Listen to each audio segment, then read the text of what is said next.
Welcome to A Dram of Outlander. This is Desiree, your podcaster and a writer for adramofOutlander.com. Join me for in-depth discussions of the Outlander book series by Diana Gabaldon, the television series, and anything interesting that falls between. This is podcast episode 150. Woo! So where we left off last time was the final read-along episode for Drums of Autumn, and they were at the gathering at Mount Helicon in North Carolina, and I was going to do the space between. However, the reason there's been a week extra between the last episode and this one is because 2 weeks ago, Monday, I fractured my right hand in a hiking spill. It was either fall on my face or put my hand down, so the hand lost the bet. And I'm fine. I didn't need surgery. I'm healing very quickly. But typing with one hand is really a challenge. So I opted to do the week in between and just talk about upcoming season 4, which is 5 weeks away on November 4th, 2018. And I'm still trying to decide if I want to do the space between because it's a time jump of almost 10 years from the point we're at in starting season 4. So I will let you know. May throw a Lord John book in there for fun because it's the same timeline. And we get to see more of Lord John this season. So some of the things that have been happening in the Outlander world in the last few weeks, we've been seeing lots of clips coming out, behind the scenes pictures. We've been seeing pictures from other seasons of sets and getting us excited about what's coming up. The most recent video we saw was of Sophie Skelton and Rick Rankin, so Brianna and Roger, at a North Carolina gathering in their timeline. So we're looking at the early 1970s. And they're very cute. Adorable. And Rick made a comment about his wardrobe where he has to wear this contraption so only his bum can be seen under his kilt. I was like, great, Rick, thinking now everyone is going to super slow motion through any of your kilt scenes at that gathering. We also have seen stills of an airport scene where Brianna is greeting Roger at the airport, so he must be visiting her in America. And how they get from Boston to North Carolina for the gathering is going to be, that's interesting. They're not really next door to each other. So we've been seeing a lot of build-up for them coming, as well as for young Ian, since he is with Jamie and Claire. And his dog companion, Rollo, you've been seeing pictures of as well. Gigantic dog. That's part wolf. I think they're using an Irish wolfhound, if I'm not mistaken. I haven't looked that up recently. For his companion.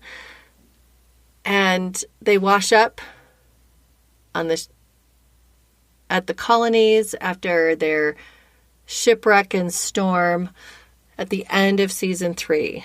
So who is on that boat? Well, we had Fergus Marsley.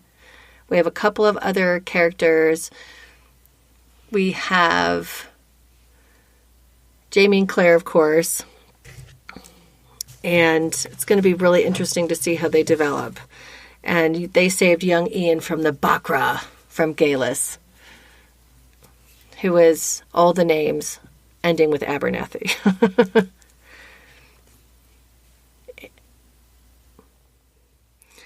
So what other characters are we going to see that we have not met yet? Well, if you've been looking at anything that's coming, any of the articles, pictures, etc., besides our main people that we expect to see, which is Jamie, Claire, Brianna, Roger, young Ian, Lord John, Fergus Marsley, we're also going to be seeing a character called Stephen Bonnet. He's a very charismatic mercenary kind of character, and he's handsome and charming. And he has his own code that he lives by. And that is going to be by Ed Spielers. Or Spelliers. Apologies, Ed. So he is going to be the antagonists to be watching this season. Then we're also going to meet someone named Jocasta. She's Jocasta Mackenzie Cameron. She's the baby sibling of the Mackenzie clan and Jamie's aunt, and she is in North Carolina, and she runs a great plantation, and she's been widowed 3 times, all to Camerons. So it's very unusual for a woman to be running something herself because of the laws, and not to have a man to do her negotiating, and being kind of the head of the, quote, family is really challenging. We're also going to be meeting somebody named Ulysses, and he is Aunt Jocasta's right-hand guy. He's basically runs everything, eyes, ears, hands of the plantation. However, there's a problem. He cannot truly be her manager because he is an African American.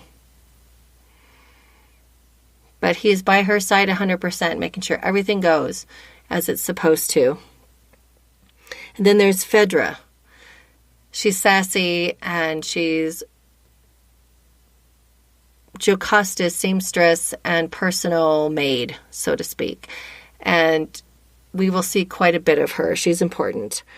One of my favorite new characters that we're going to be seeing is named John Quincy Myers. He's a mountain man. He's hairy. He's uncouth. He's awesome. And if he's even 5% like the book character, you are going to fall in love with him hard. Like, he's going to be a favorite. He's amazing, and he's in the backcountry a lot, and he is a trapper. He negotiates with the American Indians.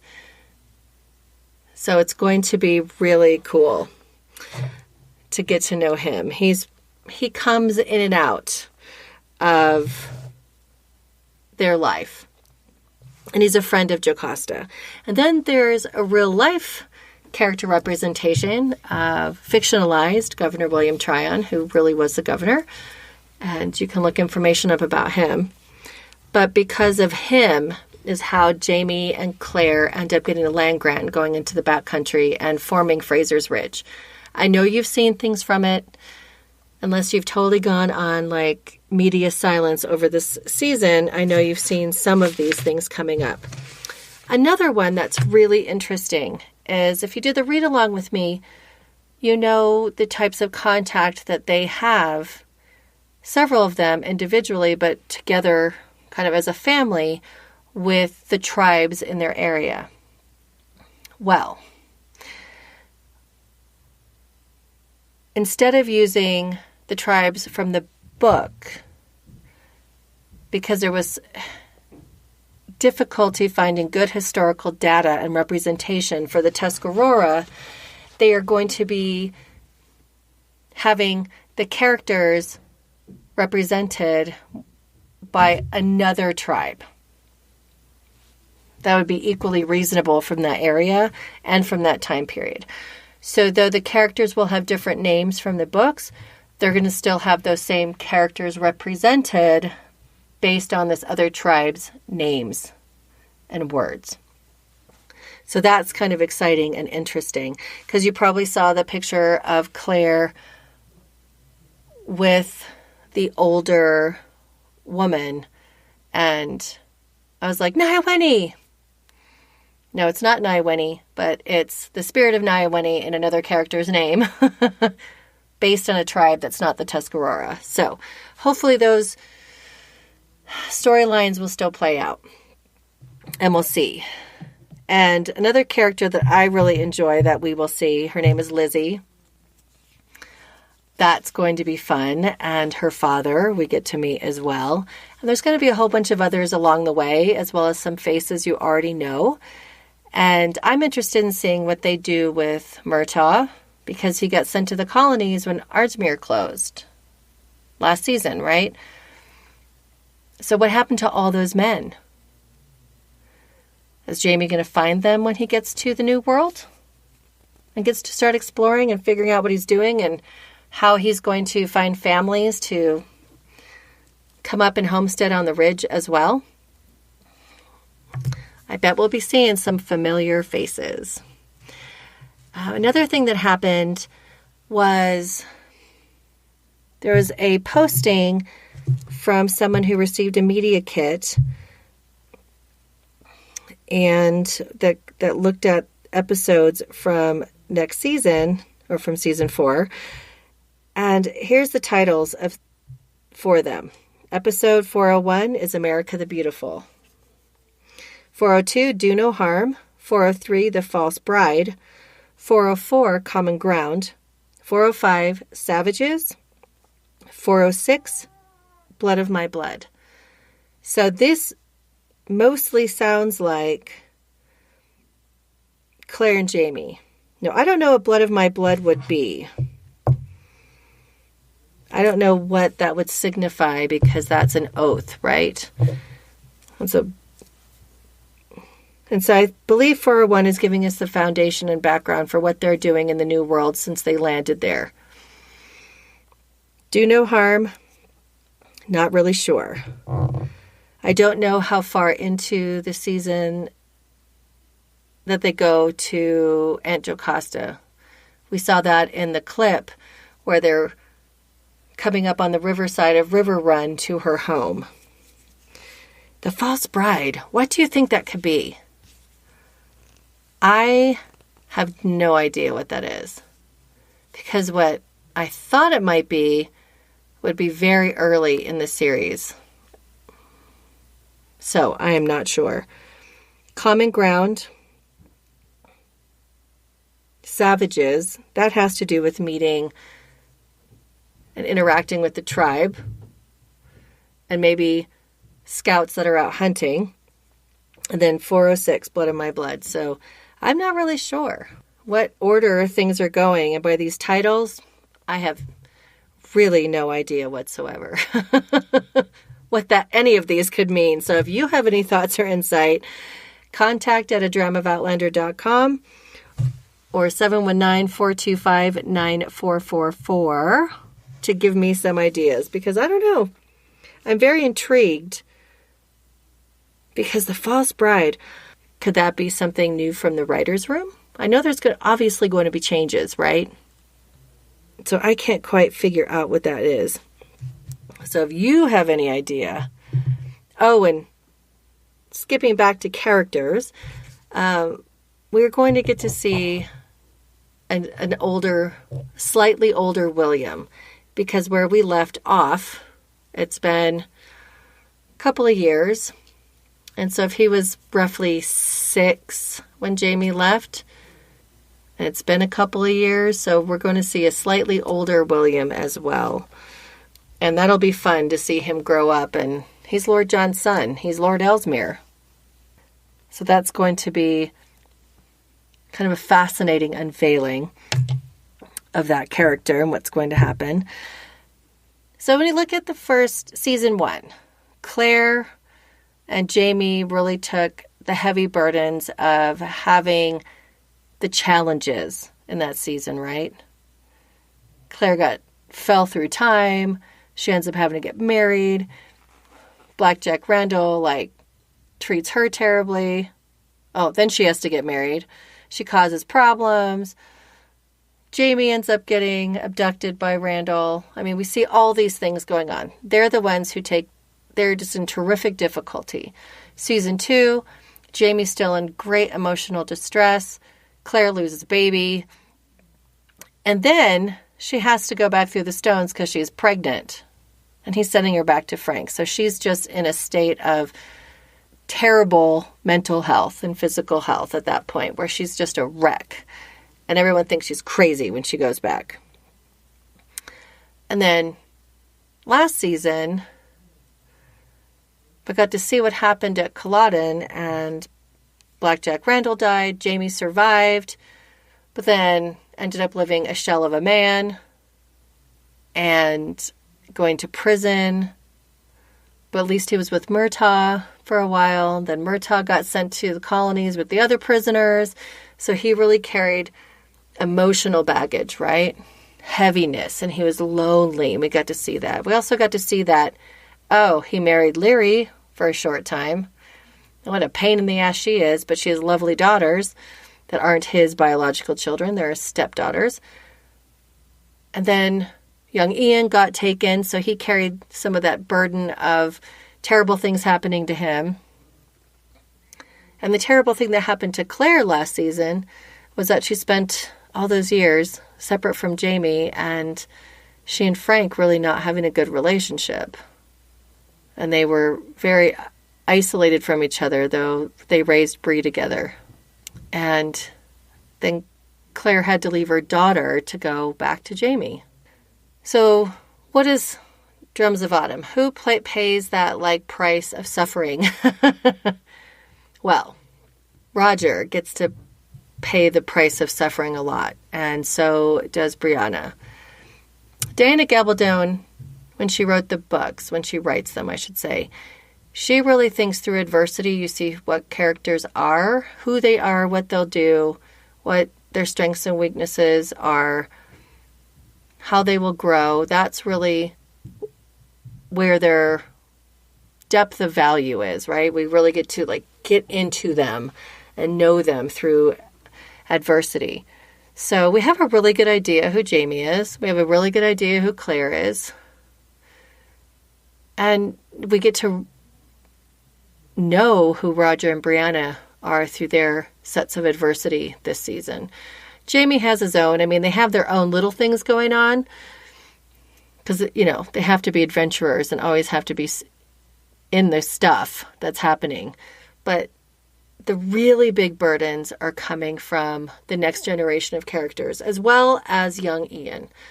So I think Roger probably has it the worst overall.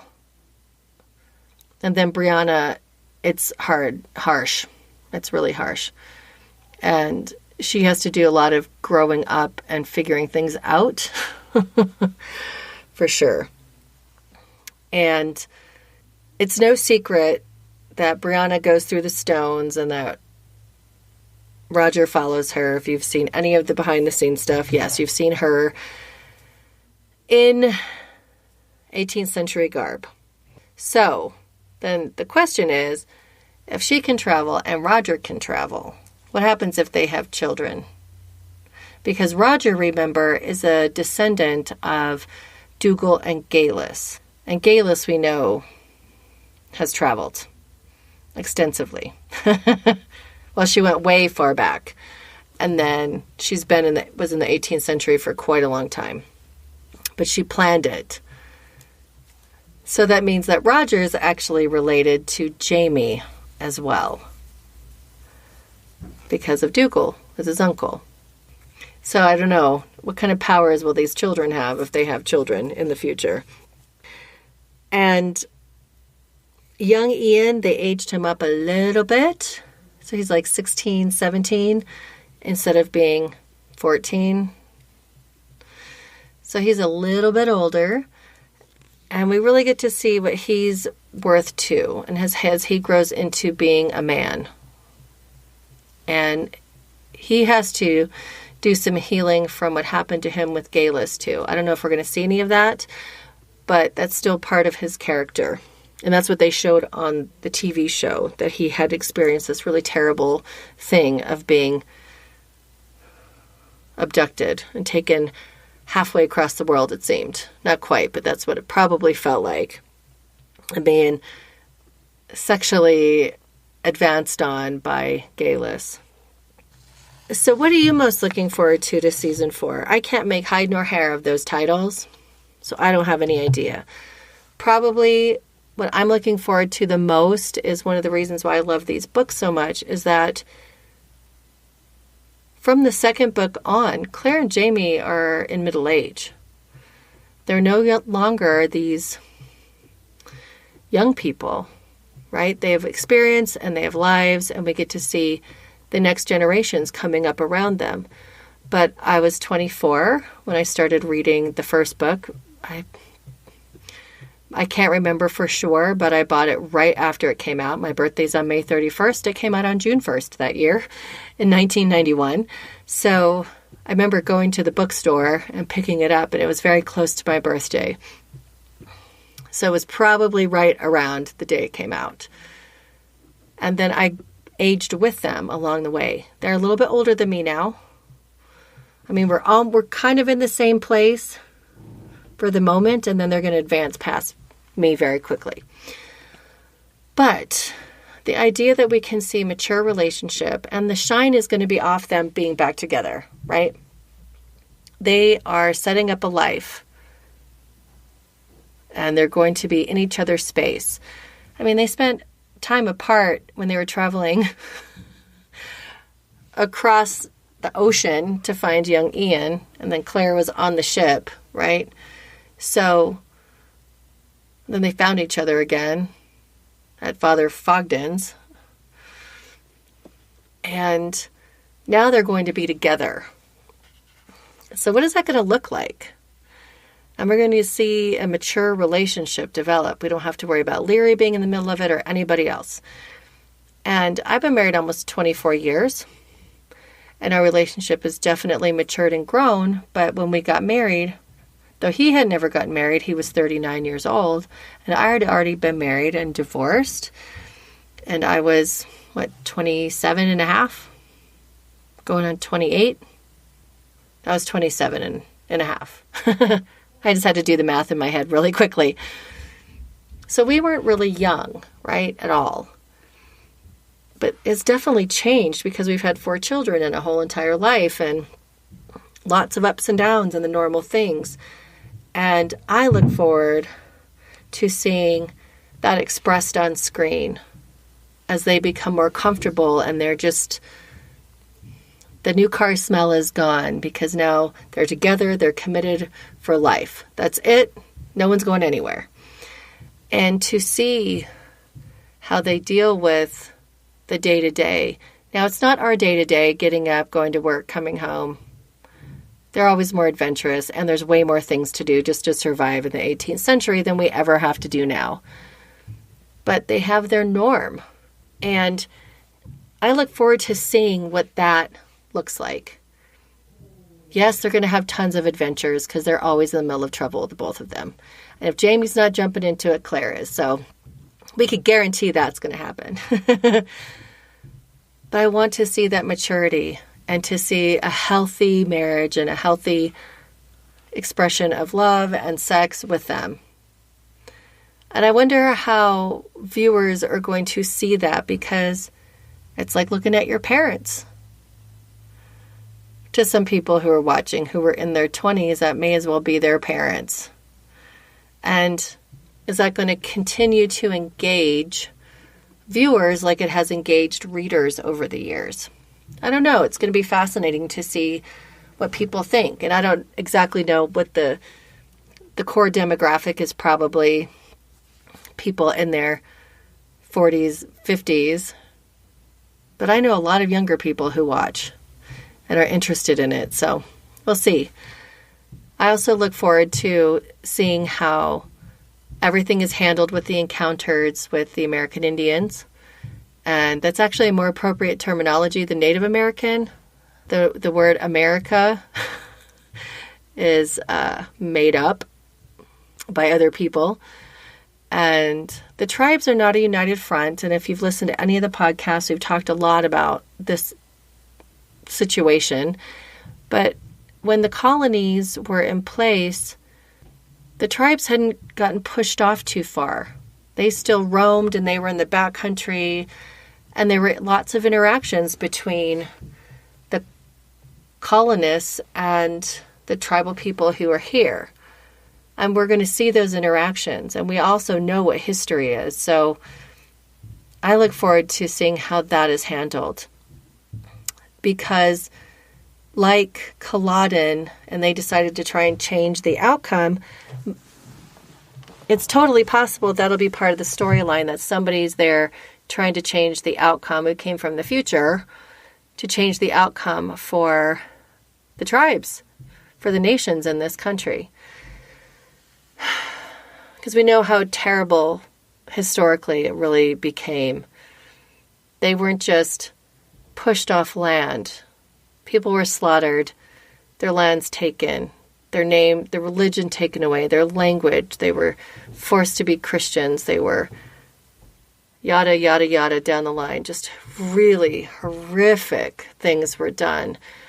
And tribal American Indians and Alaska Natives have never really recovered from all the atrocities. I mean, their health outcomes are worse than everyone else's. It's really difficult because they became people who didn't fit anywhere. They didn't have their own land. And many of them never even learned their own language. And they were taken from their families and put in religion-run schools and were gentrified, so to speak. And it's really awful. I mean, when I was growing up, textbooks were completely 100% whitewashed. Like, you had no idea really how bad it was. You had to do your own research. Now, thankfully, being back in school as a 51-year-old, I'm glad to see that textbooks are honest. And it really talks about what happened and talks about the impacts on the different people in this country. The other thing we get to see is we get to see the slave trade. And we get to see what the laws in this particular colony are. And the vast majority of African Americans in the United States of America today, I think it's 86%. I apologize if that's not exactly correct, but it's a very high number, came through families, were born through families, descended from families who came through the West Indian slave trade.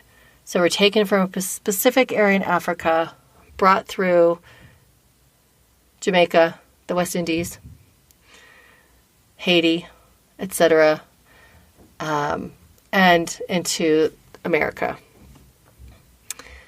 Now we're going to see this. You cannot have anything about the colonies without having to, especially in the South, and talk about slavery. I'm looking forward to seeing how this is handled. I hope that people can see through the lens of history and make sense of it. Even though it's horrible. Like, I could never own a human. Never, never, never, never. I mean, I feel like Claire in that way. But how is Claire going to view that? She's still a 20th century person, even though she fits right in. And she just does her thing in the 18th century. What about Jamie having been a prisoner for so long?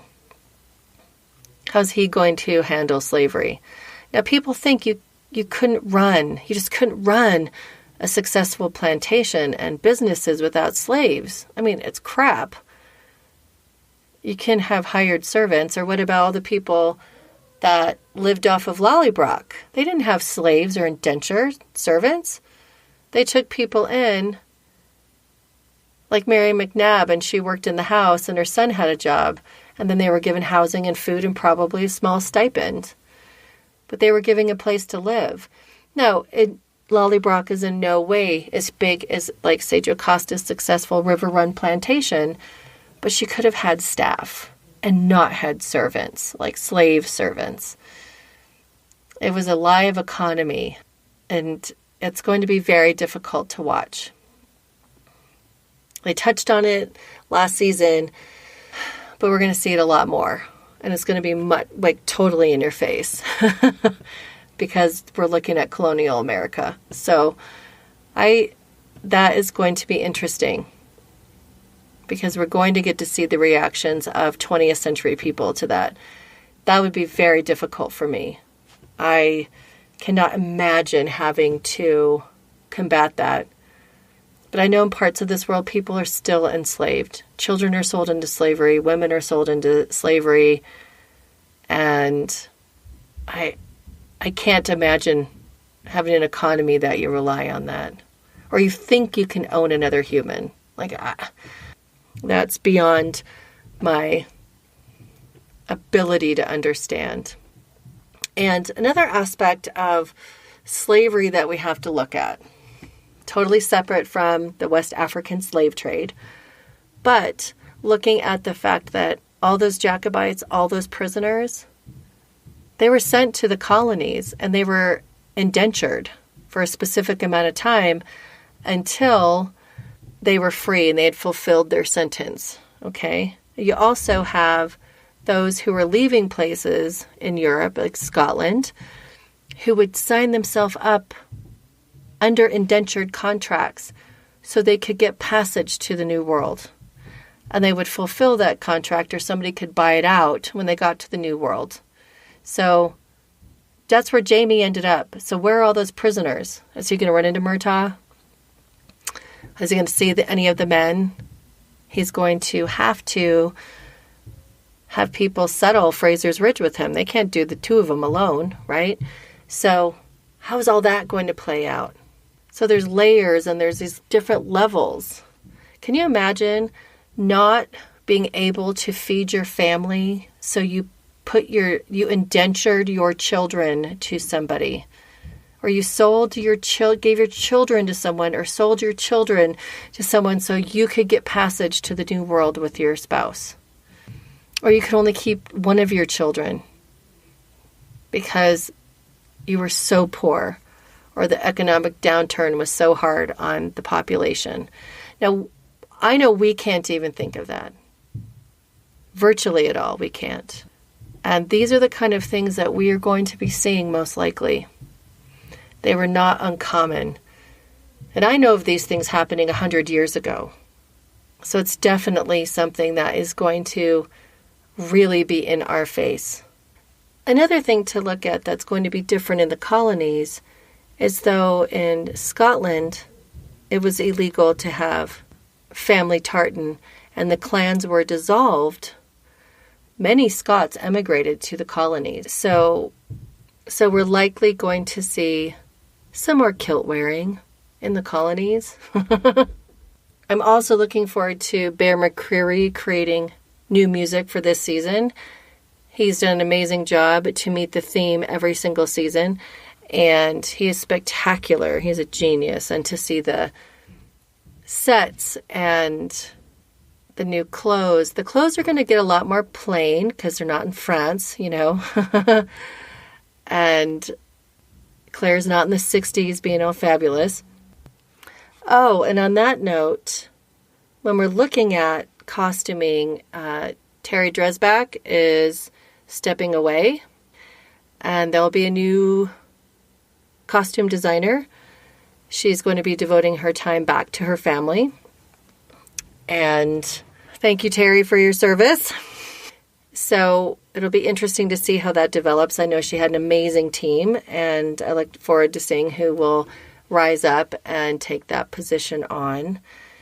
They're going to be much more homespun generally. I mean, when they're back in the mountains, Claire's not going to be all fabulous. Either is Jaime most of the time. He's probably going to be wearing an old kilt, much more common clothing at that point. So I will dig up some more things about the next season. I do want to go over some emails before we end this podcast. The first one is from Riche, and I apologize for saying your name incorrectly, like Resha, as in Kesha. So it's Riche. She was responding to Frank's letter. And she said, I was looking forward to this podcast all week. The letter, OMG, packed full. I'm so ready for DG's book about what Frank knew and how he felt those 20 years. I liked Frank also and wanted him to find happiness.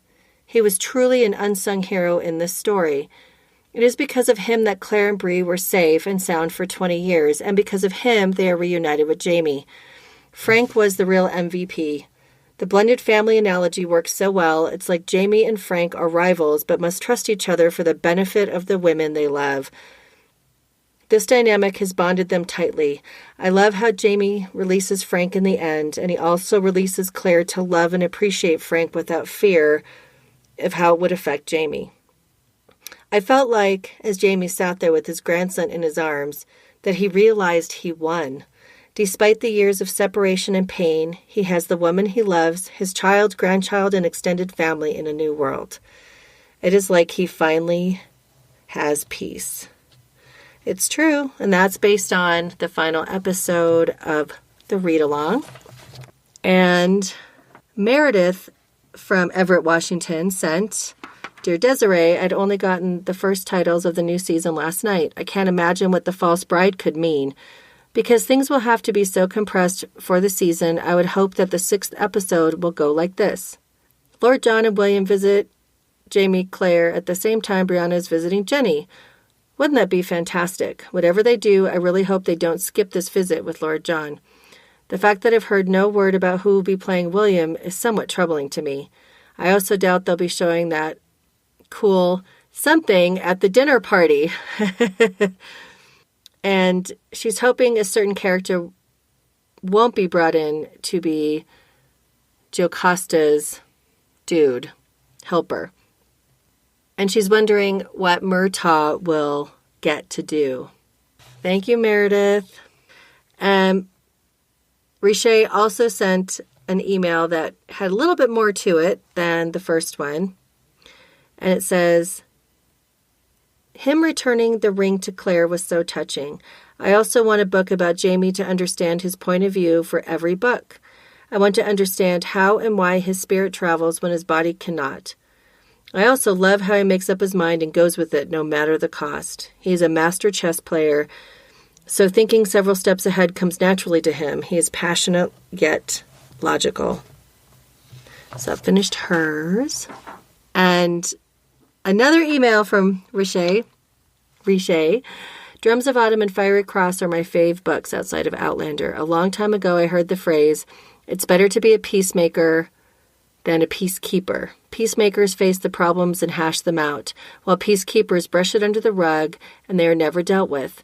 This is what came to mind when you said this book causes them to speak the unspoken and deal with those things that were just beneath the surface. As a result, it made them a stronger family. I'm already ready for season 5, LOL. Yes, so are we. We only had 12 episodes for season 5 and 6. So that's all the emails. Thank you guys so much. And I hope to hear from you guys and what your theories and thoughts are on those first 6 episode titles. I'm just totally in the dark. And I know that we are going to be seeing storylines that aren't in the book. And we're going to be seeing storylines kind of nodded to and turned around a bit in the writer's room because they need to be. So I'm fascinated, and I really hope to see a very strong, focused, clear Jamie. I want to see the King of Men really be able to shine, and to see Claire's softer side, and hopefully some humor from her because she's very funny. And that we'll get to see the complexity of her. And not her just seeming so harsh part of the time. And the development of young Ian and Roger and Brianna is very important. And then we get to see how the historical things play out and the politics and just the way of life and what they do and what their fears are and their worries are and what they're excited about and what adversities that they have and how they jump off the screen at us and give us that sense of friendship in these characters that many of us have developed through the books. I just look forward to this season. I think it's going to be pivotal in the whole series and how it directs the future of the series. So I'm excited, and we're just counting down 5 more weeks. Squee! What are your plans? I'm going to be having a viewing party at my office like I normally do because I have a big screen to put up. And I've invited several people to come. So hopefully we'll have about 6, 8, 10 people there. We'll have a potluck. I know that my dear friend Gina and I will be making something from the Outlander cookbook and sharing. And we'll be showing it and talking and enjoying each other. So what are you guys doing? Are you having a viewing parties? Are you watching by yourself? Are you making special food or drinks? I think it's going to be a great season. And really, it's such a good time of year for it. As we're all shifting into fall, we'll have something exciting to fill our time with. All right, so where can you find A Dram of Outlander? Facebook page and Facebook group. You have to ask to join the group. Please do so. Lots of great people in there. Instagram and Twitter, Dram of Outlander. Of course, dramofoutlander.com is the website. And I'd like to say that Jan is doing an awesome job of writing posts for the blog. And she has another one coming out tomorrow. So be on the lookout for that. And it's on forgiveness. And if you want to send me an email, it's contact@dramofoutlander.com. If you want to send me a voicemail, 719-425-9444. And next week, we're going to talk more about the potential storylines in season 4. And I want to know what you want to see and what you don't care to see, and what you're hoping for and what you really want to get out of this, and what things might you want changed. And how do you think prior seasons will impact this season, like storyline-wise? Y'all are super smart, so I hope to hear back from you. And how do you support the podcast? Share it. Join the community. And you can financially support me too. I do this all by myself, front end, back end, production, everything is me. So if you feel so led, patreon.com/adramofoutlander. You can sign up for a monthly offering as little as $1, or you can do a one-time offering and you can email or leave me a voicemail to find out how. And if you're somebody who designs Outlander-inspired products of any kind and you would like to do a giveaway on the show, please let me know through email, contact@dramofoutlander.com, and I will get back to you and we'll figure out how to do a giveaway. And so I thank you so much for listening and for your patience as I now get to heal from this fracture. And until next time, Slán Живá.